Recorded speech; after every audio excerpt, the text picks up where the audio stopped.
আপনাদের কলেজটা অনেক সুন্দর। জানি আমি। আপনি আস্ত একটা ঘাট তেরা মানুষ। সেটা সবাই বলে। আমার কিন্তু রাগ উঠতেছে। তাতে আমার কি আসে যায়? আপনাকে আমি পরে দেখে নিব, এখন কিছু করব না। দেখো, আপনি আসলেই খারাপ।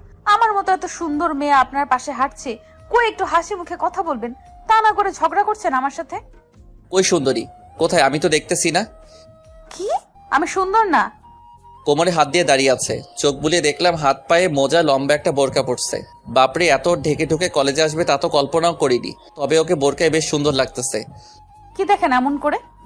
একটু আগে তো বললেন সুন্দর না আমি। তোমার পেছনে ওই বোরকাওয়ালিটাকে দেখছি, অনেক সুন্দর লাগছে আজ থাকে। কই দেখি তো। মাথাটা ঘুরিয়ে দেখলো তার পেছনে কোনো মেয়েই নেই। দেখতে হবে না, চলো স্যারের রুমে। এক প্রকার হাতটা ধরে টেনে নিয়ে গেলাম প্রিন্সিপালের রুমে। রুমে ঢোকার আগে, স্যার তো বুড়ো। প্রেম করবে নাকি তার সাথে? না, ছি। তাহলে উনি বুড়ো সুন্দর দিয়ে তোমার কি এসে যায়? কিছু না, এমনি। স্যার আসতে পারি? আরে আয়ান, ভেতরে আসো, বসো। জি স্যার, কেমন আছেন? ভালো। মেয়েটাকে চিনলাম না। স্যার, ও হচ্ছে তিতলি, ওসি আসাদ আঙ্কেলের মেয়ে। ও, আমি সব ঠিক করে রাখছি আয়ান। মামনি, তুমি এই পেপারগুলোতে সাইন করে দাও। একটা ফাইল এগিয়ে দিল তিতলির কাছে। তিতলি স্যারের হাত থেকে ফাইলটা নিয়ে সব জায়গায় সাইন করে দিল। সব কাজ শেষ করে বের হয়ে আসার সময় ওদিক খাতির যত্ন করে তিতলিকে বাইরে পাঠালো, কারণ ওসির মেয়ে বলে কথা। স্যারের রুম থেকে বের হয়ে, তিতলি তোমার ক্লাস ওদিকে, চাইলে আজকে থেকে ক্লাস করতে পারো। হাতের ইশারা করে ওকে ক্লাসে দেখিয়ে দিলাম। ক্লাসে স্যার ছিল এমন সময়। আজকে ক্লাস করব না, আমি আপনার সাথে পুরো কলেজটা ঘুরে ঘুরে দেখব। এই মেয়েকে নিয়ে অনেক সমস্যায় আছি। প্রিন্সিপালের রুমে থেকে বের হয়ে দ্রুত হাত জড়িয়ে ধরলো। আর এখন যেটা বলছে মোটেও মানতে পারছি না। সেই কবে ক্লাস করছে ঠিক মনে নেই, এই প্রথম। আমার ক্লাস ফাঁকি, পড়াশোনা ফাঁকি, সবকিছু কেমন যেন আস্তে আস্তে আমার কাছ থেকে দূরে সরে যাচ্ছে। আমি রিয়াকে বলছি ও তোমাকে ঘুরিয়ে দেখাবে, আর আমার একটা গুরুত্বপূর্ণ ক্লাস আছে, যেতে হবে আমাকে। অনেক পড়াশোনা করেছেন তো, এবার না হয় আমার জন্য একটু কম করেন। আর ছেলে মানুষের এত পড়াশোনা করার কি প্রয়োজন? আপনি যদি রাজি থাকেন, আমি আব্বুকে বলে চাইলে আপনাকে চাকরি দিতে পারি। এই মেয়ে বলে কি সে নাকি আমাকে চাকরি দিবে? সত্যি কথা বলতে চাইলে দিতে পারো, তা 100% সত্য, কারণ ওর বাবা ওসি, সেই সাথে অনেক পাওয়ারও আছে, সরকারি মানুষ বলে কথা। তবে ও আমাকে চাকরি দিবে এটা শুনে কিছুটা রাগ হলো। বড় বড় চোখ করে কি দেখেন? কত লোক এসে আব্বুর পায়ে পড়ে কান্না করে শুধু একটা চাকরি দেওয়ার জন্য। আর আমি খারাপ বললাম কি? বেকার বসে থেকে কি হবে? আমার আব্বু আবার বেকার ছেলেকে তার মেয়ের হাতে কখনো দিবেন না। তোমার কথা বলা শেষ হলে ক্লাসে যাও, এত বকবক করো কেন? তোমার বাবার চাকরি আমার দরকার নাই। যদি প্রয়োজন হয় আর কি, অগ্রিম অফার দিলাম। তোমার অগ্রিম অফার তোমার কাছেই রাখো, ক্লাসে যাও। এই মেয়ে যতক্ষণ পাশে থাকবে বকবক করেই যাবে। দ্রুত এখান থেকে পালাতে পারলেই চলে। তাই ওর হাত ধরে ক্লাসে নিয়ে গেলাম। স্যাররা ওকে সবার সাথে পরিচয় করিয়ে দিল। ও গিয়ে পেছনে একটা মেয়ের সাথে বসলো, আর আমি ওখান থেকে আমার ক্লাসে চলে আসলাম। ক্লাসরুমে দেখি স্যার ক্লাস নিচ্ছে। স্যার আসবো? আজ এত লেট কেন? তুমি তো সবার আগে ক্লাসে উপস্থিত থাকো। ওই একটু কাজ ছিল স্যার, এখন যদি ঢুকতে দিতেন তাহলে পায়ের ব্যথা থেকে একটু বেঁচে যেতাম। আচ্ছা যাও, গিয়ে সিটে বসো। স্যারের অনুমতি পেয়ে ক্লাসে প্রবেশ করলাম। পেছনে গিয়ে তিনজন এমনভাবে গেড়ে বসছে, ওই শালাদের সরাইতে গিয়ে আমার হাঁপানি ছুটে গেছে। এরপর কোনো রকম টেবিলের কোনায় একটু করে বসলাম। ভাই হাঁটতে হাঁটতে খুব ক্লান্ত, পাহিজলামি না করে চেপে যার একটু। মেয়ে নিয়ে যখন ভাব দেখিয়ে চলে যাচ্ছিলি তখন মনে ছিল না আমাদের কথা? আরে ও আমার স্টুডেন্ট, আর তোরা পরিচয় হোসনি হবি আর কি। সে কোথাও তো আর পালিয়ে যাচ্ছে না। সেটা আমরাও জানি, তোকে পিছন থেকে এত ডাকার পরও ফিরে তাকাসনি কেন? কই শালা, আমি তো তোদের একটারও আওয়াজ শুনিনি। শুনবি কেমনে? পাশে যে মেয়ে ছিল। মাপ চাই ভাই, আর মেয়ে করিস না। ও আসলে তোদের সাথে পরিচয় করিয়ে দিব। তোর কষ্ট করতে হবে না, আমরা জানি কি করতে হবে। ক্লাস শেষ করে বারান্দায় চারজনে মিলে আড্ডা দিচ্ছিলাম। রিয়া কোথা থেকে এসে কলার ধরে শূন্যের উপর তুলে ফেললো। দেওয়ালে পিঠ লাগানো, আমি ওর দিকে অবাক হয়ে তাকিয়ে আছি। মেয়েটার এত শক্তি আসলো কেমনে? চোখে মুখে যেন রক্ত ঝরছে, আগুনের ন্যায় আমার সামনে যেন ধাউ ধাউ করে জ্বলছে। ওর এমন চাহনি দেখে ভয়ে ভেতরে ঠান্ডায় জমে যাচ্ছি। রিয়া, ব্যথা পাচ্ছি, ছাড়। রিয়া ছেড়ে দিয়ে হাতটা ধরে টানতে টানতে এক সাইডে নিয়ে গেল। এমন জোরে টেনে নিয়ে যাচ্ছে, মনে তো হচ্ছে কোনো ষাঁড়কে জোর জবরদস্তি করে টেনে হিঁচড়ে নিয়ে এখনই জবাই করবে। হয়তো আমিও ওই ষাঁড়ের মতো আজ জবাই হব। কি অপরাধ করলাম কে জানে। মেয়েটা রাগ উঠলে সামনে কাউকে না পাইলে আমার ওপর এসে ঝাড়ে। আমি তো আর কিছু বলতে পারি না। কিছু বলতে গেলে তখন দেখা যায় যার সাথে ঝগড়া করেছে তার রাগ মাইর সব আমার উপর এসে পড়তেছে। তাই চুপচাপ সহ্য করে নেই। টানতে টানতে ক্যাম্পাসের পাশে একটা বট গাছে নিয়ে গেল। ওই মেয়ে কে হয় তোর? বাম হাতে আমার ডান হাত চেপে ধরে ডান হাতে দিয়ে এবার শাসাতে লাগলো। কে আবার? আমার বাড়িওয়ালি আর কি। তাই বলে ও যা ইচ্ছা তাই করতে দিবি নাকি তুই? এ আবার কি করলো? শুধু হাতটা ধরলো, এর বেশি কিছু না। পেতনি, তুই কি ভাবলি তোকে ছেড়ে দিব? দেখ এবার কেমন করি। মনে মনে হো করে হেসে উঠলাম। হাত ধরছে, ও তোর কাঁধে মাথা রাখছে, আর সারাটা পথ কত আলগা পিরিত, এগুলো কিছু না? না তো, আমার তো তেমন কিছু মনে হয়নি। তোর তো ভালোই লাগবে লুচ্চা। এটা বলে কান টেনে ধরলো। আরে ছাড়, তোর তো একটা বয়ফ্রেন্ড আছে, আমাকে বলছিস নাকি কিছু? বয়ফ্রেন্ডের কথা বলতেই ছেড়ে দিল, কারণ এই মুহূর্তে আমার থেকে বেশি অপরাধী, সেই হিসেবে চুপসে গেল। আসলে তোকে বলতে ভুলে গেছি, কিছুদিন হচ্ছে ওর সাথে পরিচয় হয়েছে।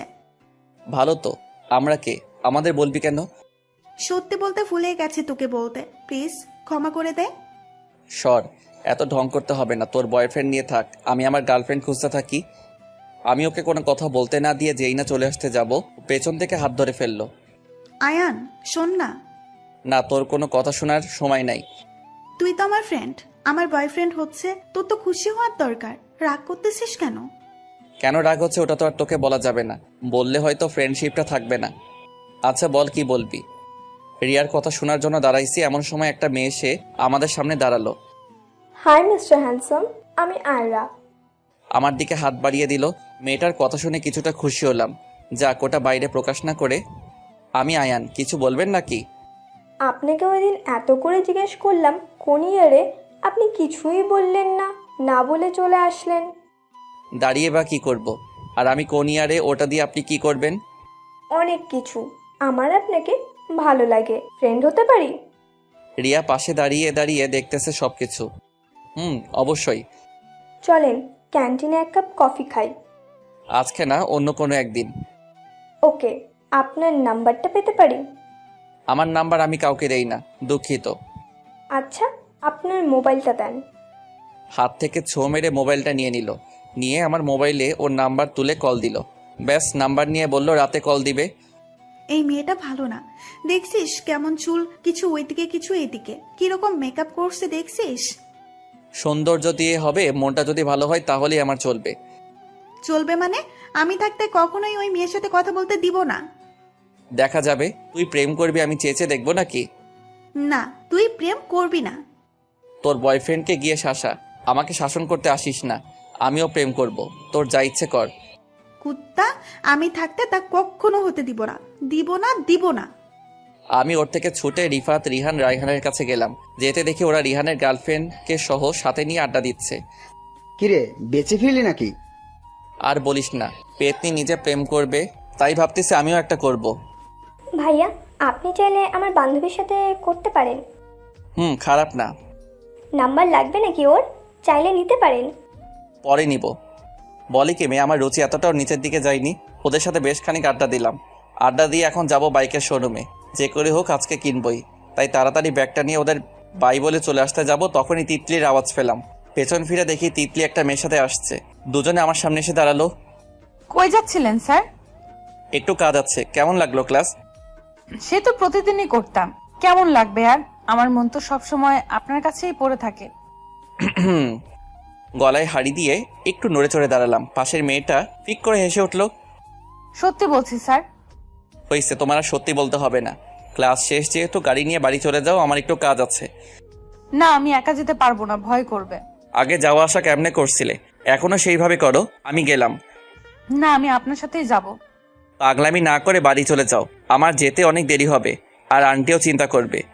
আপনার সাথে থাকলে আম্মু চিন্তা করবে না। আর চলেন, কোথায় যেন যাবেন বলছেন? আমার থেকে এখন ওর তাড়াহুড়া বেড়ে গেছে। হাত ধরে নিয়ে যেতে লাগলো। আচ্ছা, এখন হাত ছাড়ো, সবাই কি ভাববে? আপনি তো ভয় পান কেন? কারো সাহস নেই আমাকে কিছু বলার। আমি এসে গেছি না, আপনাকে আর ভয় পেতে হবে না। হয়েছে তোমার বকবকানি, চুপচাপ চলো। সারা পথে একটা আওয়াজও যেন তোমার মুখ দিয়ে বের না হয়। বক বক না, দেখবেন তো আমি কি করি। তুমি কি চিজ সেটা আমার থেকে ভালো আর কে জানবে? এখন চুপ করে থাকলে ভালো হবে। কলেজ থেকে বের হয়ে দুজনে হালকা কিছু নাস্তা করলাম। এরপর একটা ট্যাক্সি নিয়ে পরিচিত একটা শোরুমে গেলাম। কেমন আছেন হাসান ভাই? আমি যখন প্রথম ঢাকায় আসি পড়ালেখার পাশাপাশি ওনার শোরুমে কাজ করতাম। ওই সময় থেকে ওনার সাথে ভালো সম্পর্ক। তবে ওনার এখানে বেশি দিন তেমন ছিলাম না, 1 মাস কি 2 মাস কাজ করছি। এতদিন পর কোত্থেকে উদয় হলে? আছি ভাই এখানেই। তবে পড়াশোনার কাজ নিয়ে ব্যস্ত থাকতে থাকতে কখন যে দিন শেষ হয়ে রাত হয় টেরই পাই না। আপনার কি অবস্থা? আগে বসো তো, পরে কথা বলছি। আরে ভাই এসব বাদ দেন, সময় নাই তেমন, একটা কাজে আসছিলাম। তুমি কাজ ছাড়া এখানে আসবে নাকি? কি লাগবে বলো। যেগুলো নিয়ে বসে আছেন ওখান থেকে একটা দরকার আমার। সমস্যা নাই, দেখো ভেতরে গিয়ে, সামনে শো দিছি, ওখানে ও আছে। আমি গাড়ি দেখতেই ভেতরে ঢুকতেছি, এমন সময় তিতলি, এই সময় কেউ এখানে আসে? আর বাইক নিয়ে কাকে ঘুরবেন শুনি? চলেন, আপনাকে বাইক নিতে হবে না। তোমাকে ছাড়া কাকে নিয়ে ঘুরবো আর? কথাটা একটু মজা করে বললাম, তবে তিতলি এত খুশি হবে কে জানতো। সত্যি? এখন চুজ করো একটা, দেখি তোমার কেমন পছন্দ। ও এদিক ওদিক কিছু সময় দেখার পর দেখলাম ব্ল্যাক কালারের একটা চুজ করলো, সুজুকি। বাইকটা আমার পছন্দ হয়েছে। গাড়ি দাম শুনে কিছুটা অবাক হলেও পরে দাম ঠিক করে টাকা দিয়ে গাড়ি শোরুম থেকে বের করলাম। আমি যাই, তুমি পরে আসো। যান, তবে আমার সাথে নেন। কথা বলতে বলতে ও বাইকে উঠে বসলো। উঠে পেছন থেকে এক হাত দিয়ে জড়িয়ে ধরলো। ওর জড়িয়ে ধরা দেখে একটু হকচকিয়ে উঠলাম। ওই এভাবে ধরো না, আমার শ্বশুরই লাগে, চাইলে কাঁধে হাত দিতে পারো। পারবো না, আমি আগে কখনোই বসিনি। জড়িয়ে না ধরলে যদি পড়ে যাই? পড়বে না, তুমি কাঁধে হাত দিয়ে ধরে। না, আপনি গাড়ি চালান। বেশি কথা বললে এখন যেটুকু গ্যাপ আছে ওটাও ফুল হয়ে যাবে। না থাক, বসো। বেশি তর্ক করলাম না, ওকে নিয়ে বাসার দিকে রওনা দিলাম। পেছন থেকেও জড়িয়ে ধরলো। মাঝে মাঝে গাড়ি স্লো করার সময় ও শরীরের সাথে আমার পিঠ লেপটে যায়। ওর শরীরের সাথে যখন স্পর্শ হয় আমি তখন অন্য দুনিয়ায় পাড়ি জমাই। অন্যরকম এক অনুভূতি। বাড়িতে থাকতে বাইক চালাইলেও কখনো মেয়ে নিয়ে বাইকে উঠি, আমার জীবনে আজ প্রথম কোনো মেয়েকে নিয়ে বাইকে ওঠা। বাইকের সাইড গ্লাসে দেখতেছি ওকে পরীর মতো লাগতেছে, শুধু চোখ দুটো দেখা যাচ্ছে, পুরো শরীর পর্দার আড়ালে। বাড়ির মধ্যে যে তিতলি থাকে ওটার সাথে আর আমার পেছনে বসে থাকা তিতলির মাঝে আকাশ পাতাল তফাৎ। ওর পর্দার ভেতরে চোখ দুটো কেমন যেন বারবার আকর্ষণ করছে। এসব ভাবতে ভাবতে বাসায় চলে আসলাম। তিতলি পেছন থেকে নেমে, স্যার, পেছনে এতবার তাকালে তো পরে অ্যাক্সিডেন্ট করবেন। তিতলি এটা বলে সুরসুর করে ও বাড়ির ভেতর চলে গেল। আমি ওর কথাটা শুনে যেন আকাশ থেকে পড়লাম। মেয়েটা এত সময় ধরে তাহলে সব খেয়াল করছে। নিজের কাছে কেমন যেন লজ্জা লাগছে। কোন মুখে গিয়ে ওর সামনে দাঁড়াবো ভাবতেই গা শিরশির করছে। এমনিতে মেয়েটা হয়তো আমার প্রতি কিছুটা দুর্বল, তার উপর আজ আমি নিজে ওর দিকে তাকাচ্ছিলাম। সামনে কি অপেক্ষা করছে কে জানে। বাইকটা ভেতরে পার্কিং করে রুমে গেলাম। ফ্রেশ একটা গোসল দিলাম। রুমে শুয়ে আছি, মোবাইলটা হাতে নিয়ে তাকিয়ে দেখি সন্ধ্যা 6:35। সময়ও অনেক হয়েছে। আসার সময় যেগুলো খাইছি তাতেই পেট ভরপুর। হঠাৎ মনে হলো তিতলিকে পড়াতে যাইতে হবে। দরজা পর্যন্ত গিয়ে আবার ফেরত আসলাম। অনেক আলসেমি ধরছে, একটু শুয়ে থাকলে খারাপ হয় না। যেই ভাবা সেই ঘুম। কত সময় ধরে ঘুমাইছি জানি না। ঘড়ির অ্যালার্ম যখন বাজতে লাগলো তখন মনে হলো সকাল হয়েছে। প্রতিদিন সকাল 6টায় অ্যালার্ম দিয়ে রাখি, সেই হিসেবে বুঝলাম সকাল হয়েছে। বিছানার উপর বসলাম, মাথাটা একটু ব্যথা করছে, কারণ সন্ধ্যায় শুয়েছি আর এখন সকাল। একটু ফ্রেশ হয়ে জিমে গেলাম। এরপর কিছুক্ষণ ব্যায়াম করে চলে আসতে যাব, তখনই সামনে দেখি আসাদ সাহেব। আসসালামু আলাইকুম আঙ্কেল, কেমন আছেন? ওয়ালাইকুম আসসালাম, আলহামদুলিল্লাহ ভালো। কই গেছো এত সকাল সকাল? কোথা থেকে আসতেছো? সকালে উঠে একটু ব্যায়াম করতে গেছিলাম। আপনি কোথায় যাচ্ছেন? আমি তোমার মতো এদিক ওদিক কিছুক্ষণ হাঁটাহাঁটি করছিলাম। মাশাল্লাহ, আপনার এই বয়সে যে ফিটনেস আঙ্কেল। আন্টি তো আপনার ওপর মনে হয় পুরাই ফিদা। হবে না কেন? প্রেম করে বিয়ে করেছি তোমার আন্টিকে। বাপরে, আপনি তো দেখি মস্ত বড় খেলোয়াড়। আমার পড়ালেখা শেষ হয়ে যাওয়ার পথে, কপালে এখনো একটা মেয়েও জোটেনি। তোমার বয়সে থাকতে আমার ঘরে বউ ছিল, আর তুমি এখনো সিঙ্গেল পড়ে আছো। নসিব খারাপ হলে যা হয় আর কি। নতুন বাইক দেখলাম, এটা কখন নিছো? গতকাল নিছি। আচ্ছা আঙ্কেল, আপনি থাকেন, আমার একটু তাড়া আছে। রুমে চলে আসলাম। ওনার সাথে প্রতিদিন কথা না হলেও উনি খুবই মিশুক। আন্টি ঘরে না থাকলে মাঝে মাঝে ওনার সাথে মজা করতাম, সেই দিক দিয়ে উনিও খুব ফ্রেন্ডলি। রুমে এসে ওয়াশরুমে ঢুকে শাওয়ার নিয়ে কিছুটা ঠান্ডা হলাম। ক্ষুধাও লাগছে খুব বেশি। কোনোভাবে প্যান্টটা পরে কিচেনে গেলাম। ফ্রিজ খুলে দেখি তেমন কিছু নাই, কিছু ফলমূল আছে। নিজে যদি কিছু না নিই থাকবে কোত্থেকে। কিস খুলে একটা আপেল নিলাম। এরপর চেয়ারে বসে ল্যাপটপে কিছুক্ষণ কাজ করছিলাম। ভালো লাগছে না এসব, নতুন কিছু ট্রাই করতে হবে মনে হয়। চেয়ারটা ঠেলে আগের জায়গায় রাখলাম।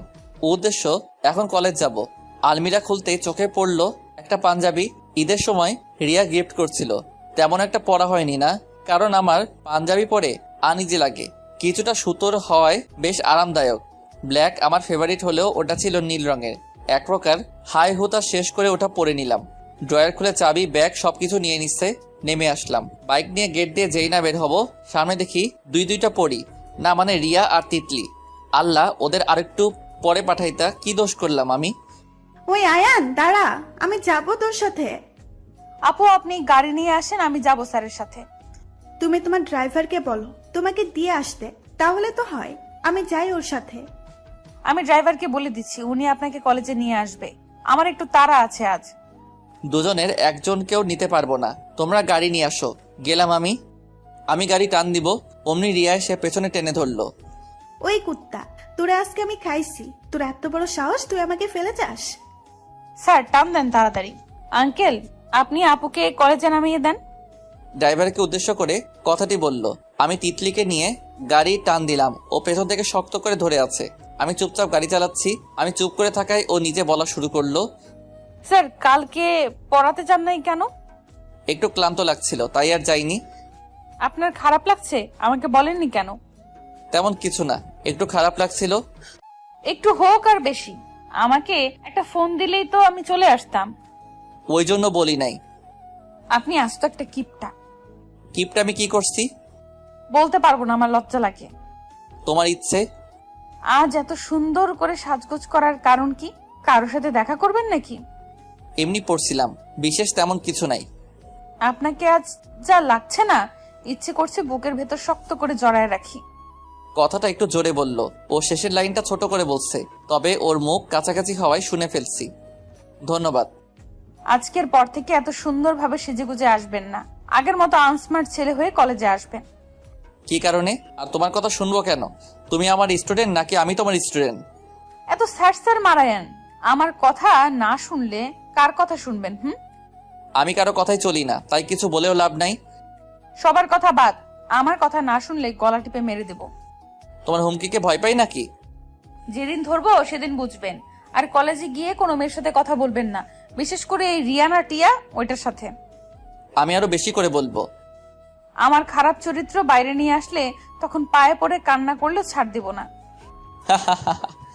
হেসে নেন যত পারেন, আমার সময় আসলে তখন দেখাবো।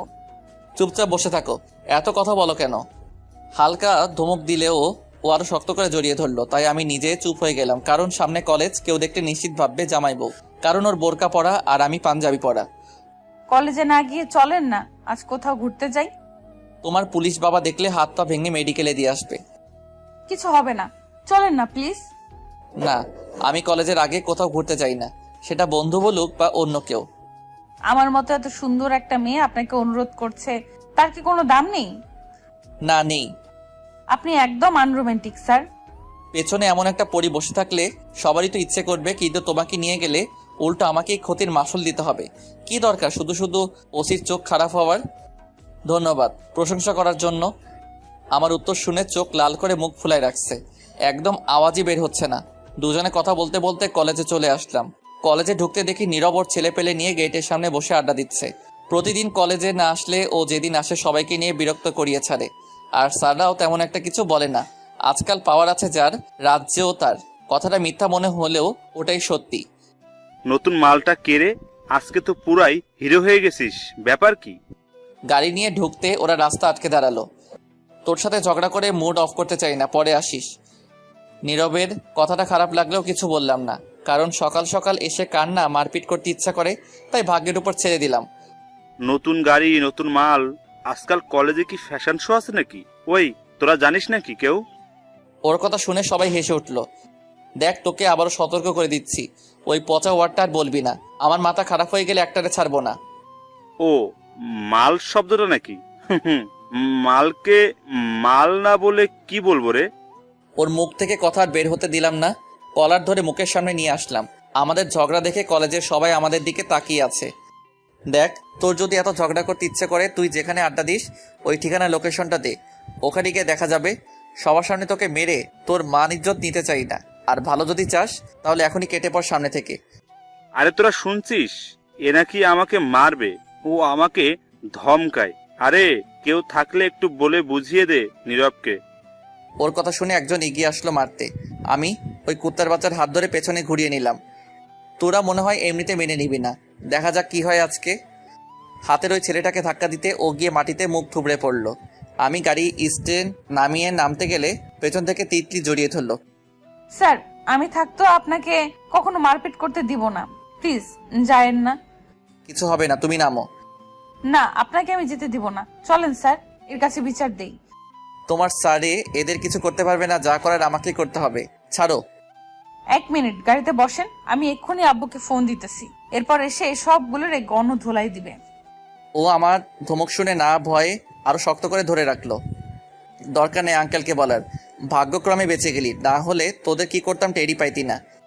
আমি গাড়ি টান দিয়ে ওদের সামনে থেকে চলে আসলাম, তবে পেছন থেকে চিৎকার করে বলল, শেষবারের মতো ছেড়ে দিলাম, আমার ছেলেদের গায়ে হাত তোলা তোকে হারে হারে টের পেতে হবে।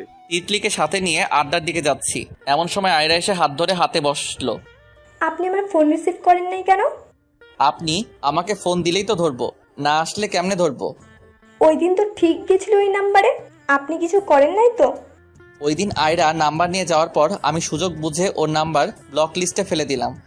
করলে হয়তো করতে পারি, এখন এত কথা বলার সময় নাই। আপনি আমার হাত ছাড়েন, আর কিছু প্রয়োজন হলে বলেন, না হলে সরেজ যাচ্ছি আমি। আপনার পাশে মেয়েটাকে? আমি তিতলির দিকে তাকিয়ে আছি, কি বলবো ওকে? স্টুডেন্ট বললে হয়তো আঠার মতো লেগে যাবে, তাহলে অন্য কিছু কি বলবো? আমার স্টুডেন্ট, আর কিছু? এত বড় মেয়ে আপনার স্টুডেন্ট হয় কেমনে? এত কিছু বলার সময় নাই, রাস্তা ছাড়ো। আপনি এমন করেন কেন? চলেন আজকে কফি খাবো। আমার ইচ্ছা নাই আজকে। না থাকলেও যেতে হবে। আয়রা আমার হাত ধরে এক প্রকার জোর করে টান দিয়ে নিয়ে যেতে লাগলো। এমন সময় তিতলি যেটা করলো, তুই স্যারের হাত ছাড়। আয়রার মুখের সামনে গিয়ে ওর দিকে তাকিয়ে দেখি রেগে ফায়ার। এত সময় ধরে তো খেয়াল করা হয়নি। তুই তুকারি করছো কেন? আমি তোমার সিনিয়র। আমার কাছে সিনিয়র জুনিয়র সবাই সমান। এখন তুই স্যারের হাত ছেড়ে সোজা এখান থেকে ভাগ। মুখ সামলে কথা বলো। তুমি আমাকে চেনো? তিতলি চুপ করো। আর আয়রা আজকে না, অন্য একদিন যাব। আপনি এখন ঝামেলা না করে চলে যান। এমন বেহায়া মেয়ে অনেক দেখেছি স্যার। আর শোন, তুই আজকে থেকে স্যারের ধারে কাছেও ঘেসবি না, না হলে খবর আছে তোর। তোমাকে একটু ছাড় দিতেই তুমি মাথার উপর উঠে যাচ্ছ। কলেজে হেঁটে আয়রাকে একবার জিজ্ঞেস করে দেখো, তখন পরে এসে আমার পায়ে পড়বে। তুই মনে হয় আমাকে চিনিস না, সমস্যা নেই, আসছি তো সবে মাত্র, একদিন জেনে যাবি আস্তে আস্তে। ওই তোমরা থামবে? তিতলি চলো এখান থেকে, সবাই দেখছে। নেক্সট টাইম তোকে যেন আমার সামনেও না দেখি। বাপরে, ও যেভাবে হুমকি দিচ্ছে শুনে তো আমারই ভয় হচ্ছে। আস্তে না আস্তে ধমক দেওয়া শুরু করলো, পরে কি করে কে জানে। আমি তিতলিকে কোনোরকম টেনে টুনে ওখান থেকে নিয়ে আসলাম। আড্ডায় যেতে সবাই আমার দিকে তাকিয়ে ভূত দেখার মতো অবাক হয়ে আছে। রিয়া মুখ বাঁকা করে অন্যদিকে তাকিয়ে আছে, বড্ড অভিমানী কুত্তিটা। তিতলি ওরা হচ্ছে আমার বন্ধু, রিফাত, রিহান, রায়হান। আর অন্যদিকে তাকিয়ে আছে, ওকে তো চিনই। আর বন্ধু, তোরা কাল পরিচয় হতে চেয়েছিলি না, নে এখন পরিচয় হ। তিতলি আমার পাশে এসে বসলো। হাই, আমি রিফাত, আপনি? আমি তিতলি ভাইয়া, স্যার তো একটু আগে পরিচয় করাই দিল। ও সরি আপু। রিফাতের দিকে তাকিয়ে দেখি ওর মুখটা ফ্যাকাশে হয়ে গেছে। এখন বুঝ শালা, ওই দিন আমার কেমন লাগছিল। মামা, তুই গাড়ি নিবি আমাদের বললি না কেন? আর এত টাকা পাইলি কই? তোদেরকে আমাকে দেখে ফকিনি মনে হয়? শালা, এতদিন তো ফৈনের মতো মনে হতো, এখন একটু বড়লোক ছেলেদের মতো লাগছে। দূর, তোর মাথা শালা। আমি আগের যে আয়ান, এখনো সে আয়ান, পার্থক্য কোথায়? ভাই, এমন টাইট ফিটিং কাপড় চোপড় পরে বডি দেখায় যদি হাঁটিস, আমার পিচ্ছিটাও তোর পিছনে লেগে যাবে। তুই না পারলে আমাকে দিয়ে দিস। শ্রেয়া তো দেখতে মাশাআল্লাহ। আমি শ্রেয়ার একটু প্রশংসা করতেই পেটে অনুভব করলাম ছোটখাটো একটা খামচি পড়েছে। ভাই, এতদিন পর একটা গার্লফ্রেন্ড হইলো, ওইটার দিকে নজর দিস না। এর মধ্যে শ্রেয়া চলে আসলো। আমাকে নিয়ে কি বলছেন আপনারা? আর আয়ান ভাইয়া, আপনাকে দেখতে পুরাই আগুন লাগছে আজ। ধন্যবাদ, তোমার বান্ধবী পছন্দ হলেই হলো। ও, আজ আপনাকে দেখলে পুরাই পাগল হয়ে যাবে। তাই নাকি? আপনি এত কিউট, আমি আগে খেয়ালই করিনি। শ্রেয়ার কথা শুনে রিহান জোরে কাশি দিয়ে উঠল। তোমার তো বয়ফ্রেন্ড আছে, কিউট হয়েও কোনো কাজে আসলো না। আপনি রাজি থাকলে বলেন, আপনার বন্ধুর সাথে এক্ষুনি ব্রেকআপ করছি। আমি তো রাজি, তুমি ব্রেকআপ করে নাও। আমার কথা শুনে হা করে তাকিয়ে রইল। সত্যি ভাইয়া? তুমি তো ভাই ডাকতেছো, তাহলে কেমনে হবে? সবাই আমার কথা শুনে হেসে দিল। অনেক মজা হয়েছে, এখন আমাদের তারা আছে, তোরা বস। কই যাবি? তোরে বলা যাবে না। রিহান শ্রেয়াকে নিয়ে সাইডে কেটে পড়ল। তিতলি, তোমার ক্লাস নেই আজকে? আছে, তবে আরো 20 মিনিটের মতো হাতে সময় আছে। ও, গতকালকে তিতলির সাথে যে মেয়েটা ছিল ওর আমাদের দেখে সামনে আসলো। স্যার, ওর নাম নূপুর। কালকে ওর সাথে অনেক গল্প করছি, এরপরে আমরা ভালো বন্ধু হয়ে গেছি। কেমন আছেন ভাইয়া? ভালো, আপনি কেমন আছেন? আমি আপনার জুনিয়র, যেহেতু তুমি করে বলতে পারেন। সমস্যা নাই। এরপর আরো কিছুক্ষণ থেকে তিতলি নূপুরের সাথে চলে গেল। এদিকে রিয়া মোবাইল নিয়ে ব্যস্ত, মনে হয় বয়ফ্রেন্ডের সাথে মেসেজ করতেছে। দোস্ত, চল বাইক নিয়ে ঘুরে আসি কোনো পার্ক থেকে। এই সময় পার্কে যাওয়া ঠিক হবে? সব ঠিক হবে, চল আমরা 4 জনে ঘুরে আসি। তোর যা, আমি যাব না। কথাটা মোবাইলের দিকে তাকিয়ে বলছে। আমার সাথে এখনো পর্যন্ত একটা কথাও বলেনি। রিহান ও তো নাই, ওকে না নিলে পরে যদি রাগ করে। দূর হাল্লা, হাফ লেডিস, ওরে 1000বার ফোন দিলেও এখন আর আসবে না। এখন চেক করে দেখ, কোনো চিপাই গিয়ে কাঁধে মাথা রেখে গল্প করছে। তাহলে ওর চ্যাপ্টার বাদ দে। বসে না থেকে চল। 3 জনে বসা থেকে উঠলাম। রিয়ার দিকে তাকিয়ে দেখে ও ওখানেই গেড়ে বসে আছে, আমাদের দিকে তাকাচ্ছেও না। ওই মুটকি, তুই যাবি না? না, আমার ভালো লাগছে না। তোর যা। রিফাত, তোরা সামনে হাঁট, আমি ওকে সাথে নিয়ে আসছি। তোদের দুজনে পাগলামি দেখে আমরা নিজেরাও পাগল হয়ে যাব মনে হয়। চুপ কর হালা। ওরা দুজন যেতে আমি রিয়ার সামনে কান ধরে বসলাম। ওর কোনো কর্ণপাত নাই আমার দিকে। ভালো করে চেয়ে দেখি বসে বসে ফেসবুকে গল্প পড়ছে। আমি ওর হাত থেকে ছো মেরে মোবাইলটা নিয়ে নিলাম। কি করলি এটা? দেখছিস না গল্প পড়ছি? আমার থেকে গল্প বেশি হয়ে গেছে নাকি, তাই নিয়ে ফেললাম মোবাইল। তোর থেকে অনেক বেশি মূল্যবান গল্প। কি বললি কুত্তি? আমার থেকে গল্প বেশি তোর জন্য? হুম। রাগ করছিস নাকি জানো? সরি, এদের কান ধরতেছি। কান ধরে দাঁড়িয়ে আছি, ম্যাডামের রাগ কোনোভাবে কমছে না।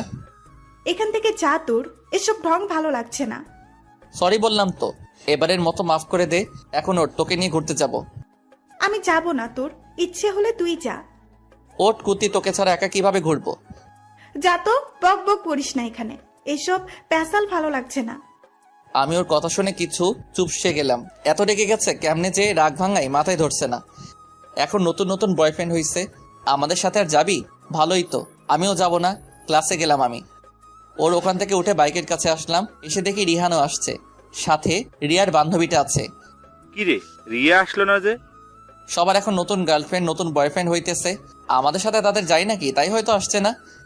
আমাকে বলছিস কেন? তোরা দুজন সবসময় এত ঝগড়া করিস কেন? ভাই, আমি কিছু করি নাই। হ্যাঁ, তুই তো দুধে ধোয়া তুলসী পাতা, কিছুই জানিস না, করিস না। ভাজা মাছ উল্টেও খেতে জানিস না। কি করছি ওটা বল। এত কথা না বলে চল তো, দেরি হয়ে যাচ্ছে। ওই রুহি, তুই কই যাস? রিয়া খেয়াল করলো ওর বান্ধবী রুহিও যাচ্ছে। তোর ওকে নিয়ে এত চিন্তা করতে হবে না, গাড়িতে উঠে বস সবাই। বাপরে, সবার একটা একটা হয়ে গেছে, আমারটা কবে হবে? তুই শালা আজীবন সিঙ্গেল থাকবি, আমি দোয়া করে দিলাম। রিয়ার কথা শুনে সবাই হেসে উঠল। রায়হানের পিছনে রুহি উঠল, রিফাতের পেছনে রিহান, আমার পেছনে রিয়া বসলো। সবাই গাড়ি টান দিয়ে সামনে চলে গেল। রিয়া বসার হাবভাব দেখে একটু আনইজি লাগছে। বলছি, একটু গ্যাপ রেখে বসলে ভালো হইতো না? আমি এরকমই বসবো, না হলে বল নেমে যাই। আচ্ছা সরি, তোর যেমন ইচ্ছা হয় তেমন করেই বস। হুম। আমি গাড়ি চালাচ্ছিলাম, রিয়া পেছন থেকে আষ্টে পৃষ্ঠে জড়িয়ে ধরে আছে। ওর চুলগুলো মুখে এসে পড়তেছে, ওর চুলের গন্ধে আমি পাগল হয়ে যাচ্ছি। সামনে রিফাত, রিহান, এর পেছনে রায়হান, রুহি, ওদের পেছনে আমরা। তুই গাড়ি নিছিস, আমাকে জিজ্ঞেস করলি না কেন? হঠাৎ করে নিয়ে ফেলছি। হঠাৎ করে কে নিতে বলছে তোকে? আচ্ছা, গাড়ি থেকে নেমে যা ইচ্ছা শাস্তি দিস, এখন চুপ করে বস। গাড়িতে বসে কথা বলতে পারি না আমি। সবাই একসাথে একটা পার্কে ঢুকলাম, খুবই নিরিবিলি। ভেতরে দেখি জোড়া জোড়া অনেক কাপল হাত ধরে হাঁটাহাঁটি করছে। কলেজ টাইমে এসে সবাই যে যার মতো সাথী নিয়ে ঘুরতেছে।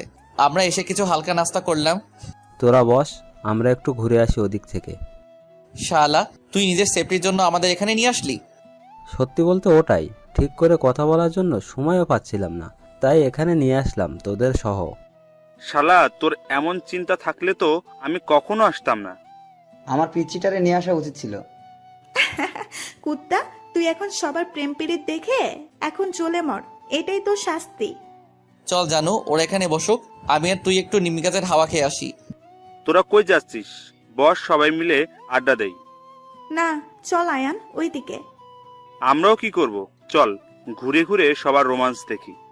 রিয়া আর আমি একটা নিম গাছের নিচে এসে বসলাম।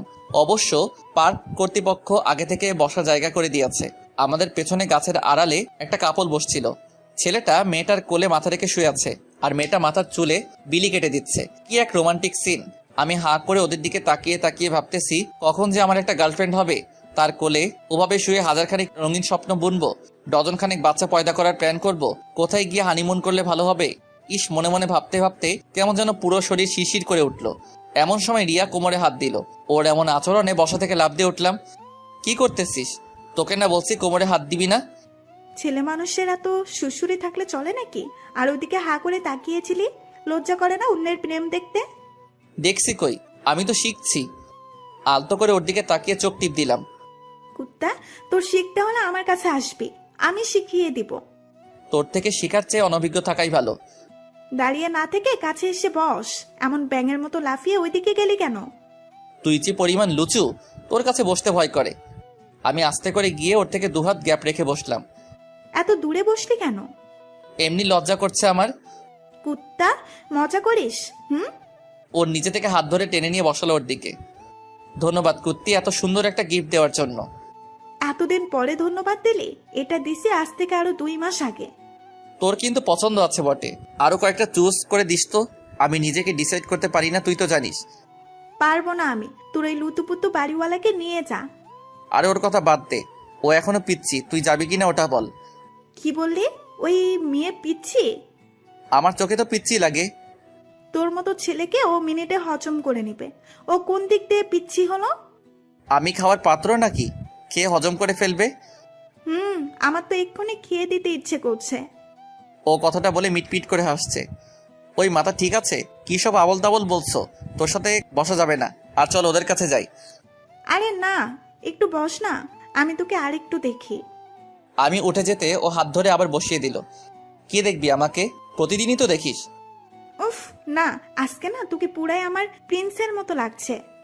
গালে হাত দিয়ে অবাক চোখে আমার দিকে ড্যাব ড্যাব করে তাকিয়ে আছে। প্রিন্সটা কে আবার?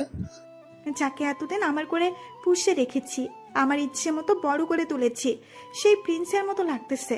ইচ্ছে তো করছে এক্ষুনি আমার সেই স্বপ্নকে বাস্তবে রূপ দেই। ও গালে হাত দিয়ে কি সব বলে যাচ্ছে।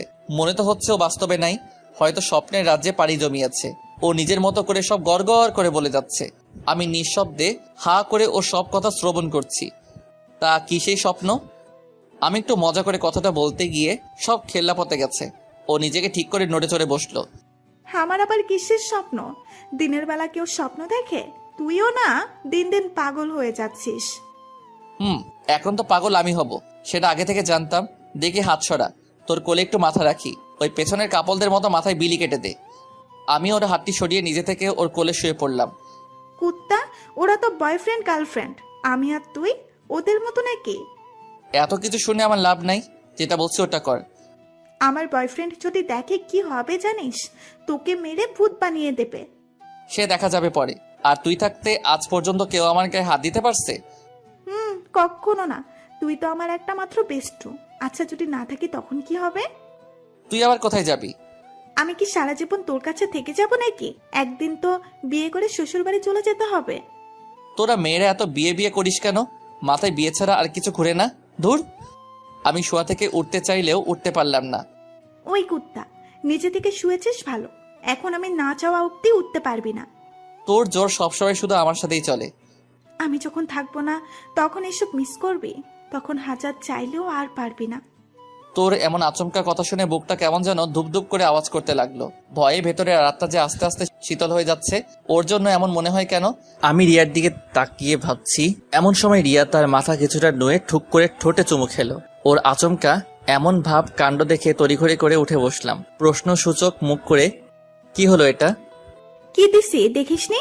আরেকটা দিব নাকি? না জানার ভান করে সাথে কিছুটা অপরাধবোধ মনে হচ্ছে দেখে বলে উঠলাম, দিন দিন তুই ফাজিল হয়ে যাচ্ছিস। তোর বয়ফ্রেন্ড থাকতে এসব ভালো না। আমার কথা শুনে রিয়া কিছুটা তেলে বেগুনে জ্বলে উঠল। না পারছে এখনই চিবিয়ে খেতে। ভালো খারাপ আমি বুঝবো, তোরা তো চিন্তা করতে হবে না। এত নাকামি করিস না, আমি জানি তোরও ভালো লাগছে। আমি তো রিয়ার কথা শুনে কিছুটা অবাক হয়ে গেলাম। ভাবতেছি মেয়েটা কি করে জানলো আমার ভালো লাগছে? কালো জাদু টাদু জানে নাকি কে জানে? জিজ্ঞেসও তো করা হয়নি, কখনো জানবো কেমনে? সে আর যাই হোক, একটু একটু চিন্তার ভান করে, চিন্তা আমি না করে কে করবে? চুমুটা তো আমাকে দিছিস। এই কুত্তা শোন, এত বক বক করবি না। আমার ভালো লাগছে তাই খাইছি, তাতে তোর কি? বাপরে, আমি তো ওর কথা শুনে ইয়া বড় চোখ করে ওর দিকে দেখলাম। ভালো লাগছে বলে এমন পাবলিক প্লেসে চুমু দিবে? ওপস, ভাবতেই শরীরটা কেমন জানি করে উঠছে। আশেপাশে লোকজন দেখছে কি না কে জানে। আমি মোটেও তোর মতো লুইচ্ছা না। এতই যদি ইচ্ছে হয় তো বিয়ে করে নে, সম্পর্ক হালাল হবে, যখন যা ইচ্ছে হয় দিতে পারবি। সিরিয়াস তুই? আমি ওর মুখের দিকে তাকিয়ে আছি, ভাবছি মেয়েটা এই কথা শুনে এত খুশি হলো কেন? আর ওকে কথাটা বলে ভুল করলাম না তো? পরে যদি কিছু মনে করে কি হবে? মনে এক বুক সাহস নিয়ে বললাম, মজা করব কেন? তোর মতো এত কিউট পরি আমার বউ হলে তো আমি পুরাই ধন্য। আমার কথা শুনে রিয়া খুশিতে গদগদ হয়ে, তাহলে চল আজকে আম্মুকে রাজি করাবি, এরপর দুজনে কাজে অফিসে প্রথম এক ধাপ এগিয়ে যাব। আন্টি আমার মতো বেকার, অনাথ, আশ্রয়হীন, অচেনা একটা ছেলেকে কখনো তার মেয়ের হাতে তুলে দিবে? শোন, আম্মু তোকে নিজের ছেলের থেকে বেশি ভালোবাসে, আমি গ্যারান্টি দিতে পারি। তুই গিয়ে আম্মুকে বুঝিয়ে বলবি, আম্মু না হয় আপুকে বুঝাবে। ওর কথা শুনে কিছুটা জটিল মনে হলো। পরে ভাবলাম প্রেম করে বিয়ে করতে গেলে তো জটিলতা একটু আছেই। আন্টি যদি না করে তখন কি করব? না মানলে দুজনে গিয়ে কাজে অফিস থেকে বিয়ে করে নেব। এরপর তুই একটা পিচ্ছি আয়ান এনে দিস আমাকে, নাতের মুখ দেখলে তখন মেনে নিবে। আমি ওর কথা শুনে শুয়া থেকে উঠে নড়ে চড়ে বসলাম। মেয়ে বলে কি পালিয়ে বিয়ে করবে? তার আবার পিচ্চি আয়ানও লাগবে? আমি কই পাবো পিচ্চি আয়ান? এসব ভাবতে ভাবতে জিজ্ঞেস করে ফেললাম, পিচ্চি আয়ান পাবো কোত্থেকে? আমার কথা শুনে রিয়া কিছুটা আমার দিকে আসলো, কানটা আস্তে করে টেনে ধরে, ন্যাকা সাজিস না। এত বড় দামড়া একটা ছেলে হয়ে এখনো না জানলে তোকে আমি বাসর ঘরে চিবিয়ে খাবো। তাহলে বাসর ঘরে যাবই না, তুই থাক একা একা, আমি চাই। আম্মুর কাছে কখন যাবি? আমি ওর কথাটা একটু মজার ছলে নিলাম, এমন ভাব করে, আন্টির কাছে যাব কেন? পারবো না এসব, লজ্জা করে আমার। ওরে আমার লজ্জাবতী রে, সোনা চাঁদ, কুত্তা ফাজিল, এখান থেকে গিয়ে যাবে। না মানলে আমি তোর রুমেই থাকবো। তোর বয়ফ্রেন্ড আছে, ওরে নিয়ে বাসর কর যা, আমাকে দিয়ে এসব হবে না। আজ রাতে যদি আম্মুর কাছে না যাস তাহলে আমাকে চিরতরে হারাবি, কুত্তা, মনে থাকে যেন। তোর বয়ফ্রেন্ডটার কি হবে পরে? আমার পাল্টা প্রশ্ন শুনে চোখ লাল করে তাকাচ্ছে। এরপর হেসে শান্তস্বরে বলে উঠল, দ্বিতীয়বার এই প্রশ্ন করবি না। বিয়ের পরে এই প্রশ্নের উত্তর পাবি, তার আগে না। রিয়ার কথা শুনে মন কিছুটা খারাপ হয়ে উঠল। কি এমন দোষ হবে যদি ছেলেটাকে বলে দেই এই মেয়ের মাথায় এত প্যাচ, ইচ্ছে করে একটা বাড়ি দিয়ে সব প্যাচ ছুটাই দেই। মনে মনে রাগ করলেও হালকা হালকা মুচকি হেসে, আচ্ছা বাবা যাব, তুই এখন ওঠ, যেতে তো হবে, অনেকক্ষণ হয়েছে আসছি। আর একটু বস না, তোর কাঁধে মাথা রাখি। শালি উল্টাপাল্টা কথা বলে আসছে কাঁধে মাথা রাখতে। এক মুহূর্ত দেরি না করে আমি ওর সামনে থেকে উঠে হাঁটা ধরলাম। অবশ্য পেছনে রিয়াও আসছে। আমি এদিক ওদিক খুঁজে রিফাতকে দেখতে ওকে চিৎকোট দিয়ে কাছে আনলাম। ও আস্তে আস্তে বকাবকি শুরু হয়ে গেল। এতক্ষণ স্বামী স্ত্রীর মতো কোথায় পেয়েছিলি তোরা? তোরা ভালো করে খুঁজলে ঠিকই পেয়ে যেতি, এমন অকর্মা চোখ রেখে কি করবি? হাসপাতালে গিয়ে বিক্রি করে দে। তুই তো আজ তো খাটাস একটা, আমাদের খোঁজার কি আছে?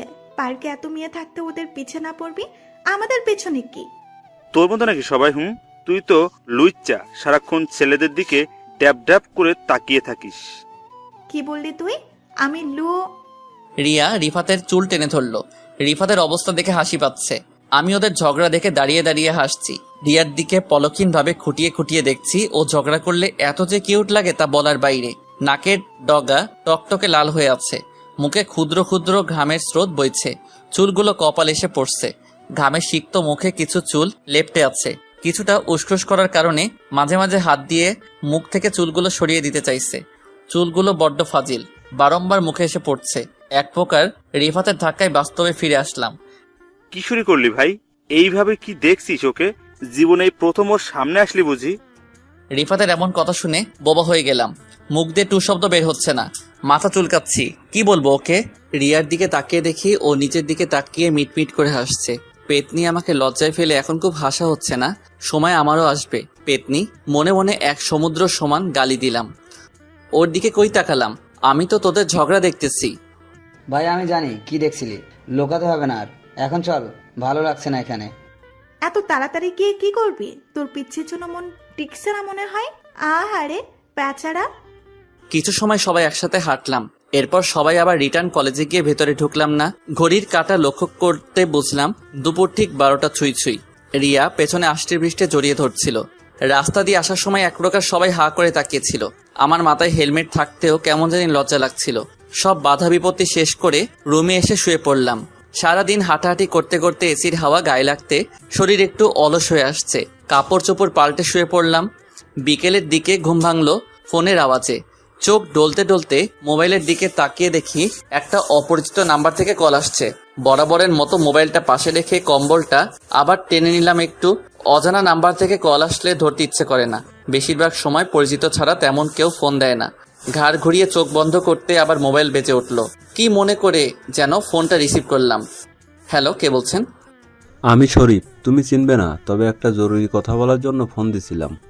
বলে ফেলুন, শুনতেছি আমি। কথাটা খুব জরুরি, তাই বলছিলাম কি সামনাসামনি বললে ভালো হতো। ভাই ঘুম পাচ্ছে খুব, কি বলবেন বলেন, আর না হলে রাখছি। আরে আয়ান, কথাটা জরুরি আর তোমাকে খুব দরকার। কোথায় আছো ওটা বলো, আমি নিজেই আসবো। ও আচ্ছা, যাই হোক, বিকেল 5টার দিকে সোনারগাঁও রেস্তোরাঁর সামনে থাকবো, আপনি চাইলে ওখানে আসতে পারেন। ওকে। মোবাইলটা পাশে রেখে ঘুমাতে যাব, অমনি চোখ পড়ল মোবাইলে। এখন বাজে 3টা 30, সময় আছে 1.5 ঘন্টা। কম্বল টান দিয়ে আবার ঘুমিয়ে গেলাম। 4টা 30-এর দিকে ঘড়ির আওয়াজে ঘুম ভাঙলো। হালকা ফ্রেশ হয়ে শার্ট জড়িয়ে নিচে নামলাম। গাড়িটা নিয়ে সোনারগাঁও রেস্তোরাঁয় চলে গেলাম। এইখানে বেশ জবরদস্ত খাবার রান্না করে এরা। দুপুরে তেমন একটা খাইনি, তাই ক্ষুধাও কিছুটা আছে। ব্যাস হালকা করে কিছু অর্ডার করলাম। ততক্ষণে বসে বসে মোবাইল চালাই। বেশ কদিন যাবৎ ফ্রিল্যান্সিংয়ে ভালো জমছে না, তাই ভাবছি অন্য কিছু করতে হবে। সারাদিন বসে খেয়ে শরীর ম্যাজ ম্যাজ করতেছে, তাই শরীরটা যদি নিজের কাজে নাড়াই খারাপ হয় না। বাড়ি গিয়ে কিছু একটা ভাবতে হবে। ছোটবেলায় শখ ছিল সেনাবাহিনী হওয়ার, বড় হতে হতে কেন জানি ভুলে গেছি। পড়ালেখা কিছুটা শেষ দিকের পথে। কিছু সময় অপেক্ষা করতে খাবার এসে গেল। এদিক সেদিক না তাকিয়ে ঘপা ঘপ খেয়ে শেষ করলাম। টিস্যু দিয়ে হাত মুখ পরিষ্কার করে বের হতে যাব, এমন সময় চেয়ার টেনে অচেনা লোক একটা বসলো। আমি উঠে যেতে, আরে বসেন ভাই, আমি আপনার সাথে কথা বলতে আসছি। আমি লোকটার দিকে ভালো করে তাকিয়ে দেখলাম বয়স আনুমানিক 45-50 হবে। বসতে যখন বলল তাই ভদ্রতার খাতিরে আবার বসে পড়লাম। কথাটা তুমি কিভাবে নেবে জানি না, তবে আমার একজন সাঁতার প্রতিযোগী দরকার, তাই তোমার কাছে আসা। আমি লোকটার কথা শুনে ভ্যাবাচাকা খেয়ে গেলাম। ব্যাটা বলে কি? আপনি ভুল জায়গায় আসছেন, আমি কোনো সুইমার বা অ্যাথলেটও না। আমি জেনে শুনে তোমার কাছে আসছি। ও তাহলে বলেন কি করতে পারি আপনার জন্য?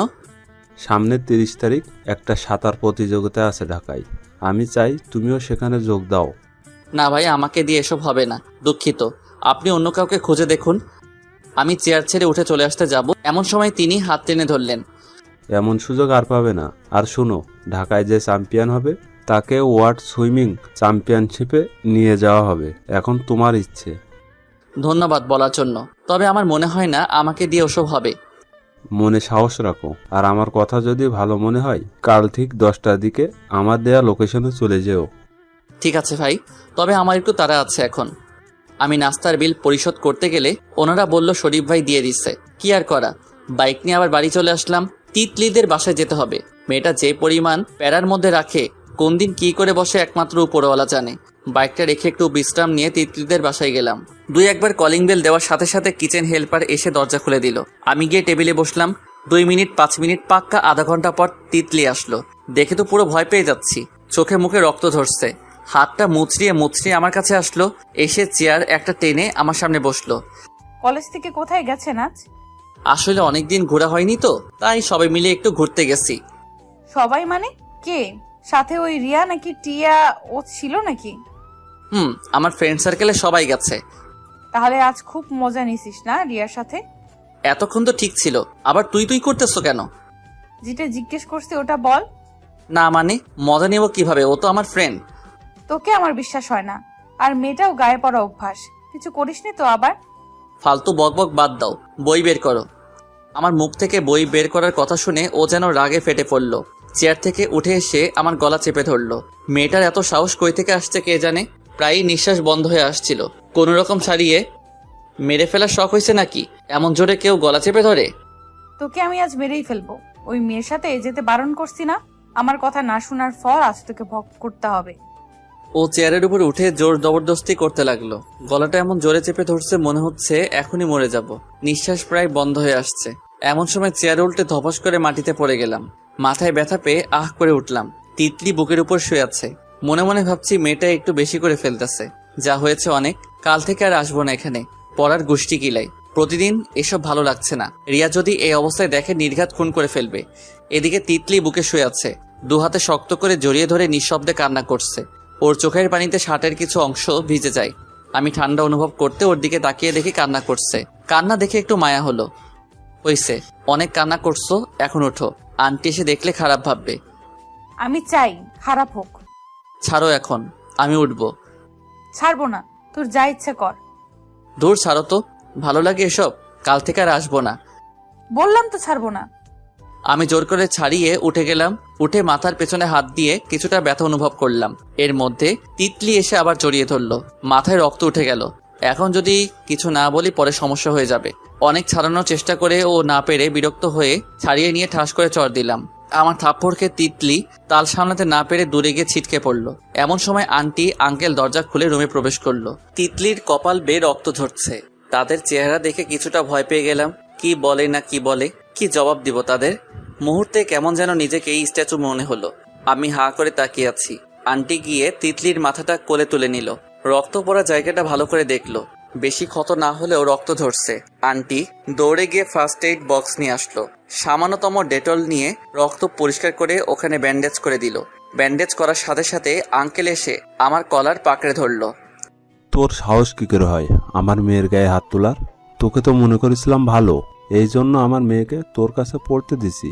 আজ পর্যন্ত আমি ওর গায়ে হাত তুলিনি, সেই জায়গায় তুই আমার মেয়ের গায়ে হাত তুললি। তোকে আমি জেলে নিয়ে গিয়ে বুঝাবো, দাঁড়া। আঙ্কেলের দিকে কোনো আলোকপাত না করে আমি তিতলির দিকে তাকিয়ে আছি। আমি এমনটা না করলেও হতো। কেন এত রাগ হলো তখন খেয়ালই করিনি। নিচের দিকে তাকিয়ে আছে। এদিকে আঙ্কেল মোবাইল নিয়ে অফিসে ফোন দিবে। এমন সময় আন্টি গিয়ে আঙ্কেলকে আটকালো। আচ্ছা দাঁড়াও, ছেলেটা বুঝতে পারেনি এমন হয়ে যাবে। বাদ দাও, তিতলি ঠিক আছে। আর আয়ান, তুমি এখন আসো। আঙ্কেল শার্টের কলার ছাড়তেই আমি তিতলির কাছে গেলাম। হাঁটু কেড়ে বসে, তিতলি আসলে আমি বুঝতে পারিনি তুমি এমন ব্যথা পাবে। আমার ভুল হয়ে গেছে, প্লিজ ক্ষমা করে দাও। আমার দিকে তাকাচ্ছে না দেখে আঙ্কেল এগিয়ে এসে আমাকে টান দিয়ে ওর সামনে থেকে তুললো। আজ এই মুহূর্তে তুই আমার বাড়ি ছেড়ে দিবি। আর শোন, আমার মেয়ের সামনে তো দূরের কথা, আমার চোখেও যেন আর না পড়িস। যেদিন দেখবো সোজা জেলে পুরে দেব। উনি ধাক্কা দিয়ে রুম থেকে বের করে দিল। বেলকনিতে দাঁড়িয়ে গনগনের দিকে তাকিয়ে ভাবছি সামান্য ভুল হয়ে গেছে। তার জন্য এই 3-4 মাসে যতটা সম্মান অর্জন করেছি আজ তা নিমিষেই শেষ। কে বা জানতো এমন দুর্ঘটনা ঘটবে। নিজেকে নিজের কাছে ছোট মনে হচ্ছে। আকাশটা আজ কালো মেঘে ঢেকে গেছে। মনটাও কেমন যেন অন্ধকারে ছুঁয়ে গেছে। আসাদ সাহেব তো বলেই দিয়েছে বাড়ি ছাড়তে ওনার স্ত্রী রাবেয়া বেগম আর তিতলি মুখ দিয়ে টু শব্দ বের করেনি। আর এমনিতেও নিজেকে ছোট মনে হচ্ছে। তিতলির চোখের সামনে না পড়াই বেটার অপশন। এক জায়গায় বেশি দিন স্থায়ী হওয়া হয়তো কপালে লিখিত নাই। রুমে গিয়ে সব কাপড় চোপড় একটা ব্যাগে নিলাম। রুমে আরো যা কিছু আছে সবকিছু প্যাকেট করলাম। মনে মনে ভাবছি তিতলির চোখে পড়ার আগে গেলেই ভালো। আমি হালকা একটা ব্যাগ পিঠে ঝুলিয়ে নিলাম। সময় যদি হয় পরে এসে বাকিগুলো নিব। রুম থেকে বের হতে যাব, অমনি রিয়া পথ আটকে দাঁড়ালো। কোথায় যাস সেই রাতের বেলা? আর পেছনে ব্যাগে কি? আমি না একটা ভুল করে ফেলছি, এখন তার মাসুল দিতে হচ্ছে। শুরু থেকে সব ওকে খুলে বললাম। কি করব এখন? আমার এখানে এক মুহূর্ত আর থাকতে ইচ্ছে হচ্ছে না। সমস্যা নাই, তুই একটু দাঁড়া, আমি আসছি। রিয়া ও রুমে গিয়ে দেখি হাতে করে এক গাদা চাবি নিয়ে আসলো। আমি ওর দিকে হা করে তাকিয়ে আছি। ভাবছি এতগুলো কিসের চাবি?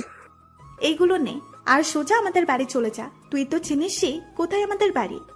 থাক, আমি ম্যানেজ করে নিব। আর একা একটা ছেলে তা কেমন একটা দেখায় না, বাদ দে। কুত্তা, কিসের একা? এখন গিয়ে কোনো রকমে রাত পার কর, সকাল সকাল আমি আসবো। না, আমি রিহানের বাসায় যাচ্ছি, ওখানে আরো আরামে থাকতে পারবো। রাগ তুলিস না, যেটা বলছি ওটা কর। এখন চা খেয়ে নিস কিছু। আচ্ছা জানো, ধন্যবাদ, অনেক বড় সাহায্য করলি। গেলাম আমি এক মুহূর্ত ওখানে দাঁড়ালাম না। বাইকটা বের করে চলে গেলাম রিয়াদের বাসায়। বাড়িটা তেমন একটা বড় না, অনেক পুরনো। আর এখানে একটু লোকজন কম। বাড়ির গেট খুলে ভেতরে প্রবেশ করতে শরীরটা কেমন করে উঠলো। কোথায় আসলাম কে জানে। দিনের বেলা অনেক সুন্দর ওদের বাড়ি, তবে রাতে কখনো থাকি নাই, এই জন্য একটু ভয় লাগছে। মোবাইল ফ্ল্যাশলাইট অন করে সামনের একটা রুমে গেলাম। ব্যাগটা রেখে পেছনের রুমে গিয়ে পুরো ঘরের বিদ্যুৎ চালু করলাম। এরপর আবার রুমে এসে পাকা লাইট চালু করতে তখন প্রাণ ফিরে আসলো। আহা কি আনন্দ, আকাশে বাতাসে। ধপ করে বিছানার উপর শুয়ে পড়লাম। মোবাইলটা চালু করে রিয়াকে একটা ফোন দিলাম, কিন্তু ঢুকলো না, ওয়েটিং বলতেছে। তাই আর বিরক্ত না করে গেঞ্জিটা খুলে ঘুমের রাজ্যে পাড়ি দিলাম। সকালে উঠতে বুকের উপর ভারী কিছু অনুভব করলাম। চোখ মেলে তাকিয়ে দেখি তিতলি। এদিক ওদিক তাকাচ্ছি, আমি কই? না, আমি তো রিয়াদের বাসায় আছি। ও আসলো কেমনে? আমি এখানে জানলই বা কেমনে? হা করে ওর দিকে তাকিয়ে এসব ভাবতেছি। তিতলি আমার দিকে একটু করে তাকিয়ে আবার শক্ত করে জড়িয়ে ধরলো। কালকের ঘটনা মনে পড়তে আর কিছু বলার সাহস পেলাম না। ওকে বুকের থেকে সরাবো এটাও পারছি না। বারবার কালকের কথা মনে পড়তেছে। তিতলি, কালকের জন্য আসলে সরি। আমি বুঝতে পারি নাই তুমি এত ব্যথা পাবে। আমার দিকেও তাকিয়েও দেখছো না, আগের মতো শুয়ে আছে, মাথাটা বুকে রাখছে। ওই জায়গায় কিছুটা গরম অনুভব করলাম। কি হয়েছে তা দেখার জন্য কপালে হাত দিতে দেখি ওর গায়ে জ্বর। জ্বরে পুরো শরীর গরম হয়ে গেছে। কাটা জায়গার ইনফেকশনের কারণে জ্বর উঠে গেছে। কালকে যদি নিজেকে একটু কন্ট্রোল করতাম তাহলে এত কিছু হতো না। নিজেকে বড্ড অপরাধী মনে হচ্ছে। তোমার তো শরীরে তো অনেক জ্বর, এই অবস্থায় এখানে আসছো কেন? এবার দেখি কথা বলছে না, চুপ করে শুয়ে আছে। হাতের আঙুলে বুকের লোমগুলো ঘুরিয়ে ঘুরিয়ে একবার ধরছে, আবার ছাড়ছে। মনে মনে একটু হাসছি। কি পরিমাণ অভিমান করছে একমাত্র উপরওয়ালাই জানে। সকালে আসার সময় ওষুধ খাইছো নাকি? আর এখানে আমি, ওটা জানলে কেমনে? বুকের লোমগুলো জোরে খামচি দিয়ে ধরলো। আচ্ছা সরি, আর কিছু জিজ্ঞেস করবো না, ছাড়ো। বুকে ব্যথা হচ্ছে। কি এক বিপদে পড়লাম, কোনটাকে ছেড়ে কোনটাকে ধরবো। ওই মেয়ে তো আমার পিছে আঠার মতো লেগে আছে। ওর প্রতি আমার তেমন কোনো টান অনুভব হয় না। কেমনে বুঝাই ওকে? রিয়া যদি এই অবস্থায় দেখে সত্যি সত্যি কথা বলে ছেড়ে দিবে। বিয়ের কথা তো দূরে, ওর কাছেও ঘেঁষতে দিবে না। অর্ধনগ্ন অবস্থায় একটা মেয়ে নিয়ে শুয়ে আছি, অথচ তার প্রতি আমার তেমন কোনো ফিলিংস আসে না। রিয়া হয়তো সব দেখছে বা জানে, কারণ ও ছাড়া তো এই বাড়ির খবর তেমন কেউ জানে না। নিজে নিজে বড্ড আফসোস হচ্ছে ওর প্রতি। আমি যাকে চাই ওর হয়েও হতে পারছি না। মাঝখানে এই বাড়িওয়ালি আমার জীবনটাকে তেজপাতা করে তুললো। কিছু বলতেও মন চাচ্ছে না। জ্বরে মেয়েটার শরীর পুড়ে যাচ্ছে। হঠাৎ অনুভব করলাম ও কাঁপছে। শরীরের উত্তাপ যেন বেড়েই চলেছে। তিতলি, একটু ছাড়ো, আমি এখানে কোনো ওষুধ পাই কিনা দেখি। না, আপনি শুয়ে থাকলে আমার জ্বর ভালো হয়ে যাবে। ব্যাপারটা এমন না, আমি যাবো আর আসবো। আমি তো কোথাও পালিয়ে যাচ্ছি না। তাহলে কালকে পালিয়ে আসছেন কেন? তোমার আব্বু বলেছে তার জন্য। আব্বু বললে কি সব করবেন? আপনি একটা ভিতর ডিম। হয়তো। এখন ছাড়ো, আমি পানি আর একটা কাপড় নিয়ে আসি। কোথাও যেতে হবে না, আপনি আমাকে শক্ত করে জড়িয়ে ধরেন, তাতেই আমার জ্বর চলে যাবে। তোমার মাথা ছাড়ো। আমি ওর থেকে নিজেকে ছাড়িয়ে রেখা আন্টির রুমে গেলাম। উনি বৃদ্ধ মানুষ, হয়তো থাকতেও পারে ওটা ভেবে ওনার রুমে গেলাম। ওষুধের বক্স টেনে দেখি এক পাতা নাপা এক্সট্রা আছে, সাথে আরো কিছু ওষুধ আছে, তবে ওগুলো ওনার। আমি ওটা নিলাম। এক গ্লাস পানি নিয়ে তিতলির কাছে আসলাম। ওর দিকে তাকিয়ে দেখি ওর পুরো শরীর থরথর করে কাঁপছে। গায়ে একটা কম্বল আছে। ও এরপরও ওর কাঁপুনি দেখে মাথাটা চক্কর দিয়ে উঠলো। আমি তাড়াতাড়ি ওকে উঠিয়ে কোনো রকম ওষুধ খাওয়াই দিলাম। ওর মুখের দিকে তাকিয়ে দেখি পুরো মুখ লাল হয়ে আছে, চোখ খুলতে পারছে না। আমি ওকে ছেড়ে দিয়ে কিচেনে গিয়ে পাটি করে পানি নিয়ে আসলাম, সাথে একটা কাপড়ও নিলাম। এরপর ওটা ভিজিয়ে ভিজিয়ে প্রায় 1 ঘন্টা আধা ঘন্টা মতো জলপট্টি দিলাম। আমার ওসব ভালো লাগছে না, প্লিজ আপনি আমার কাছে আসুন। একটু চুপ করে থাকো, এক্ষুনি জ্বর সেরে যাবে ইনশাল্লাহ। আমি আর পারছি না, আপনি শুবেন নাকি আমি চলে যাব? তিতলি চিৎকার করে কথাটা বলে উঠল। জ্বরের বেগে ওর মাথাটা এমনি গরম হয়ে আছে, তাই চুপটি করে ওর পাশে গিয়ে শুয়ে পড়লাম। আমি শুয়ে পড়তে আবার বুকের উপর চলে আসলো। 4 হাত পায়ে আষ্টে পৃষ্ঠে জড়িয়ে ধরলো। আমিও আর না পেরে 2 হাত দিয়ে ওকে জড়িয়ে ধরে ডান পাশে কাত হয়ে গেলাম। তিতলি ওর পা আমার গায়ের উপর তুলে দিয়ে মুখখানা বুকে রেখে চুপ করে শুয়ে আছে। ওর গরম নিঃশ্বাস বুকে পড়তেছে।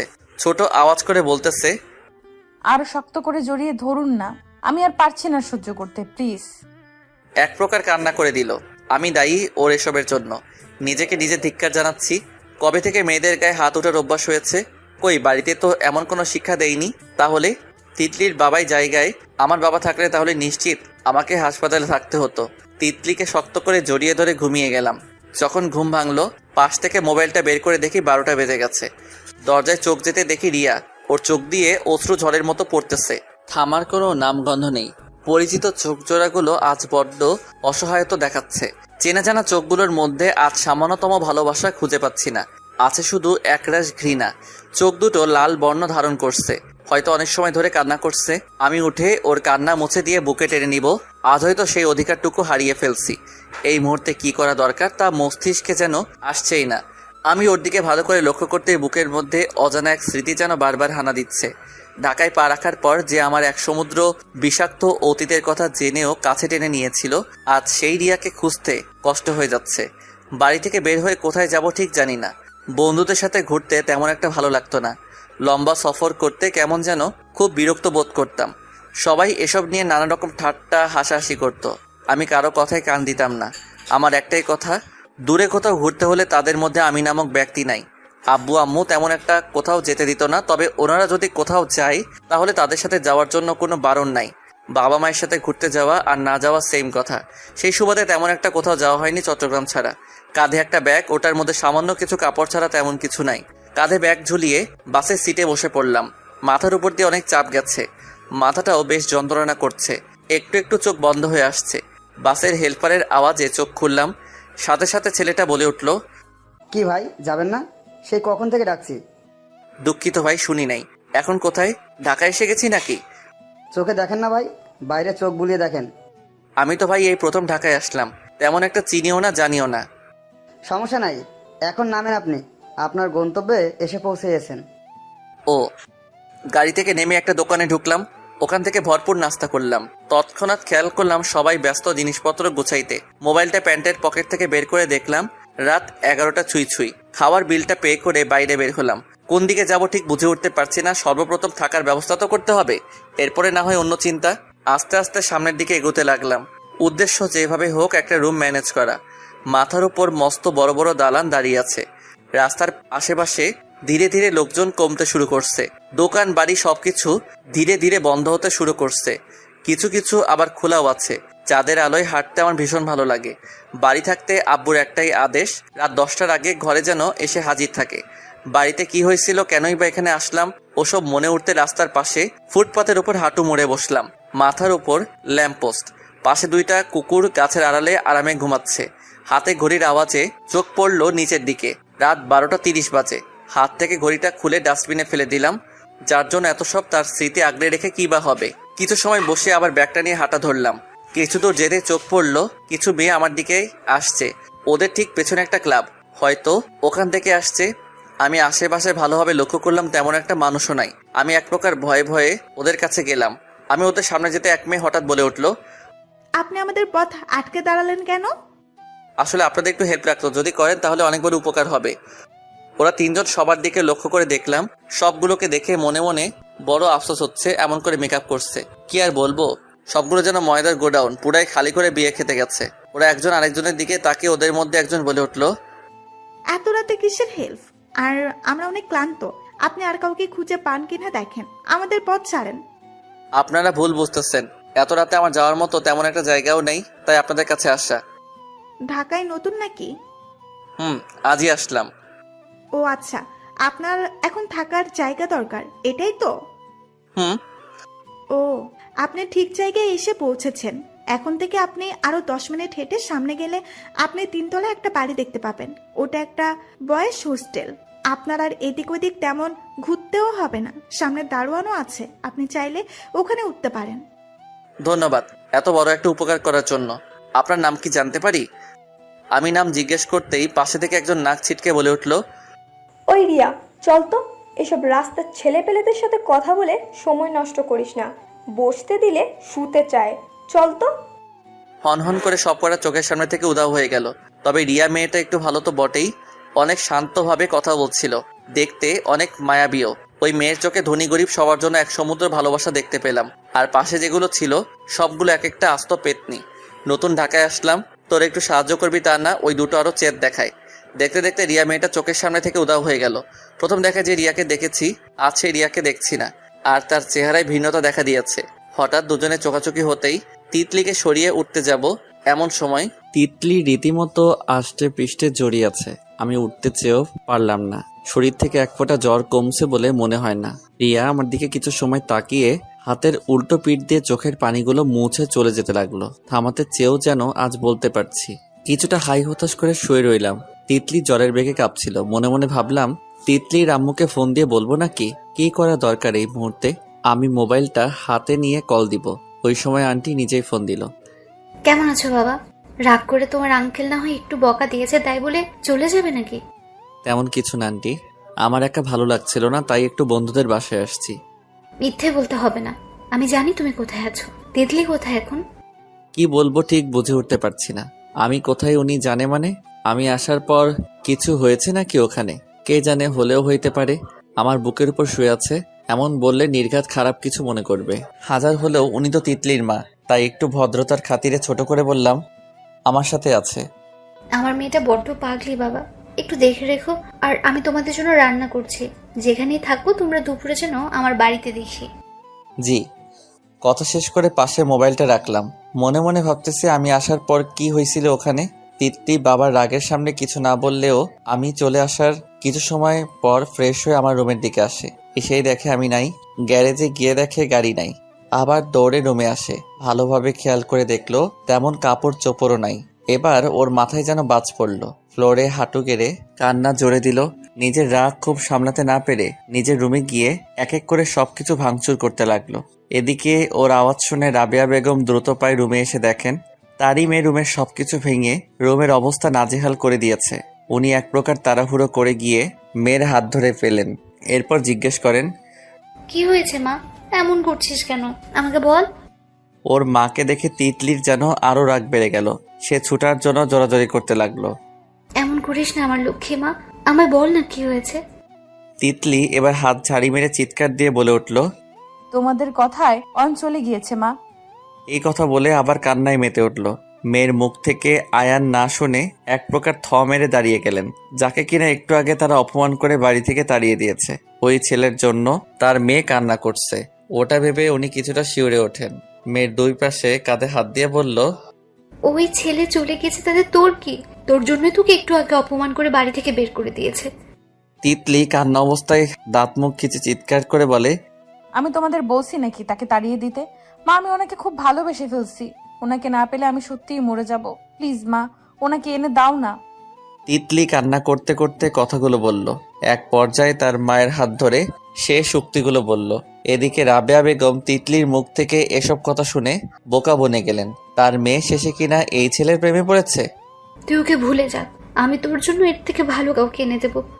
মা, আমি এত কিছু জানি না। প্লিজ তোমরা ওনাকে আমার করে দাও না। আমি আর কিচ্ছু চাইবো না তোমাদের কাছে।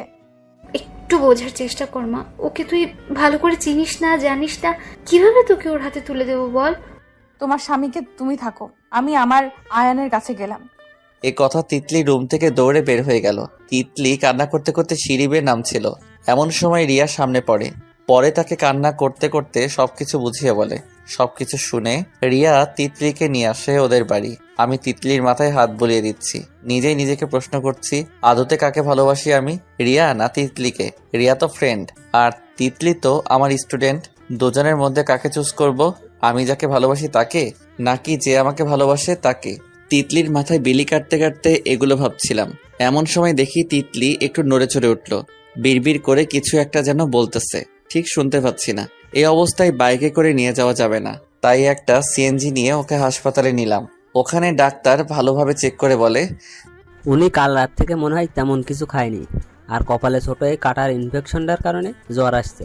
আমি ঔষধ লিখে দিচ্ছি, আপনি চাইলে এখান থেকেও সেবা নিতে পারেন, আর না হলে বাড়িতে নিয়ে যেতে পারেন। আমি এ অবস্থায় ওকে বাড়ি নিয়ে যাওয়ার সাহস হয়নি, তাই পুরো বিকেলটা হাসপাতাল থেকে কাটিয়ে দিলাম। রাতের দিকে তিতলি একটু সুস্থ হয়। এদিক ওদিক তাকিয়ে, আমি কোথায়, কই নিয়ে আসছেন আমাকে? শুরু থেকে সবকিছু ওকে বললাম। ও সাথে সাথে বলল বাড়ি চলে যাবে। তাই আর দেরি না করে আমি ওকে নিয়ে বাড়ি চলে গেলাম।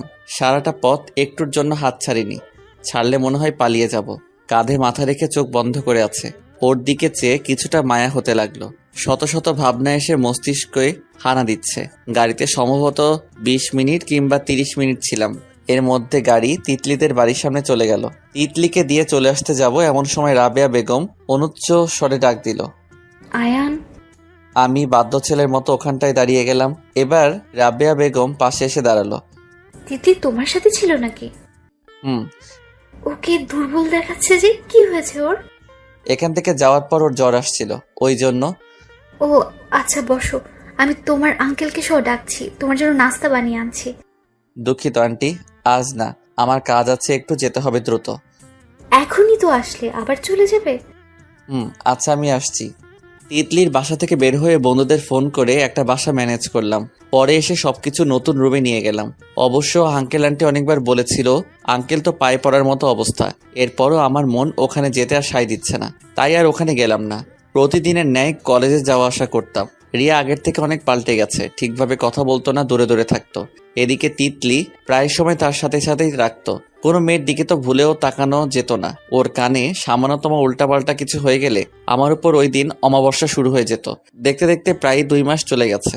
এর মধ্যে তিতলির বাবা মা সবাই সম্পর্কটা খুব ইজিভাবে মেনে নিয়েছে। পরীক্ষাও বেশি দিন নেই। কলেজ থেকে এসে রুমে এসি ছেড়ে শুয়ে পড়লাম। বেশ ক্লান্ত লাগছে আজ।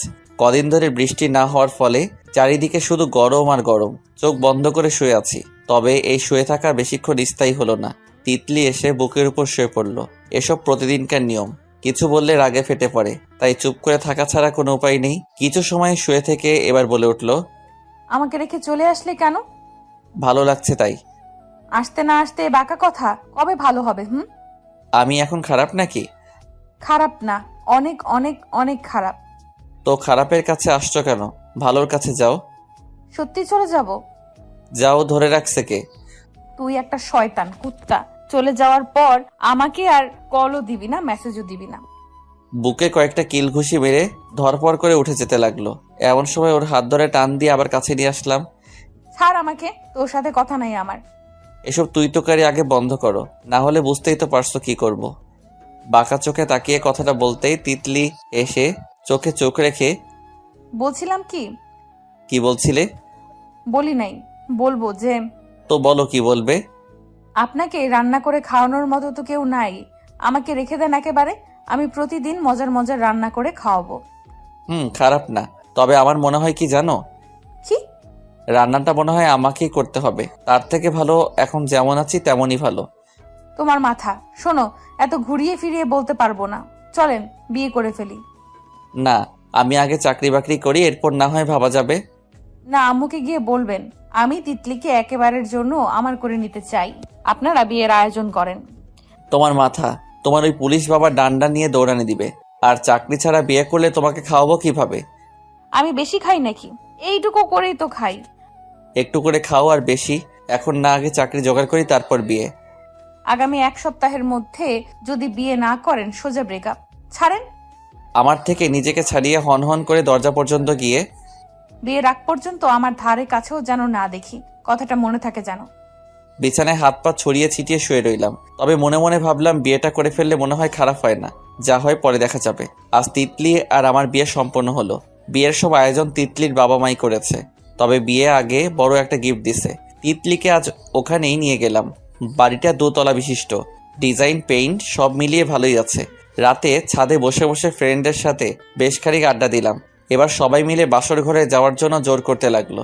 আমিও গুটি গুটি পায়ে ওদিকে যাচ্ছি। এমন সময় রিয়া সামনে আসলো। হাতে দেখলাম এক টুকরো কাগজ। বাহ, বাসর ঘরে যাওয়ার জন্য এত তাড়া, সইছে না বুঝি?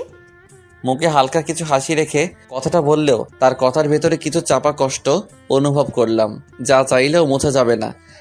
আরে এত তাড়া হবে কেন? রিহান বলল তাড়াতাড়ি যাইতে, তাই আর কি। বুঝছি, তবে তোর জন্য একটা সারপ্রাইজ আছে। নে, এটা রুমে গিয়ে খুলিস। রিয়া হাতে কাগজটা দিয়ে বুকে ঝাঁপিয়ে পড়ল। আমি চাইলেও ছাড়াতে পারবো না। তার জায়গায় আজ অন্য কারো হয়ে গেছে। তার প্রিয় ব্যক্তিটা অন্য কারো প্রিয়জন হয়ে গেছে। আগের মতো চাইলেও আর নিজের মতো চালানো যাবে না। আগের মতো যখন ইচ্ছে তখন দুষ্টুমি করা যাবে না। রিয়ার কান্না একসময় শেষ হলেও চোখ মুখ মুছে আমার দিকে তাকিয়ে, আজ থেকে সবকিছু নিজ দায়িত্বে করে নিবি, ঠিক মতো নিজের কেয়ার করবি, আর তিতলিকে নিয়ে সুখে সংসার করিস। মেয়েটাকে একটুও কষ্ট দিস না। রিয়া নিজে থেকে ছাড়িয়ে দৌড়ে চলে গেল। আমি কিছু বলবো, ওটারও সময় হয়ে ওঠেনি। খামটা হাতে নিয়ে রুমে ঢুকলাম। তিতলির দিকে তাকিয়ে আর একটু বড়সড় ধাক্কা খেলাম। লেহেঙ্গা খুলে পেটিকোট আর ব্লাউজ পরে 4 হাত পা ছড়িয়ে ছিটিয়ে শুয়ে আছে। আমাকে রুমে ঢুকতে দেখে তড়িঘড়ি করে উঠে বসলো। হাতে কাগজ দেখে নিজে টেনে নিল। কি দেখি তো? তিতলি ভালোভাবে নেড়েচেড়ে দেখে বলল, এটা তো একটা টিকিট, আর নামের জায়গায় তো রিয়াপুর নাম। তার মানে রিয়াপু ইউকে যাচ্ছে। এটা বলে বিছানায় আরেক দফা গড়াগড়ি খেলো। আমি তিতলির মুখ থেকে ওসব শুনে রিয়ার কথাগুলোর মানে এতক্ষণ বুঝলাম। চাইলেও হয়তো আর আটকানো যাবে না, কারণ নিজের দোষে আর নিজের অধিকার খুইয়ে দিয়েছি। এদিকে তিতলি আমাকে দাঁড়িয়ে থাকতে দেখে নিজে টেনে বিছানায় ফেললো। এবার রিয়ার থেকে ধ্যান জ্ঞান সরে তিতলির দিকে উঠল। কি ব্যাপার, তোমার লেহেঙ্গা কই? ওটা অনেক গরম, তাই খুলে রেখে দিছি। খোলার কথা আমার, তুমি খুলছো কেন? যাও আবার পরে আসো। ওহো, একদমই না। এসব বাজে বাজে কথা ছাড়ো, চলো শুরু করি। হোয়াট, কি শুরু করতাম?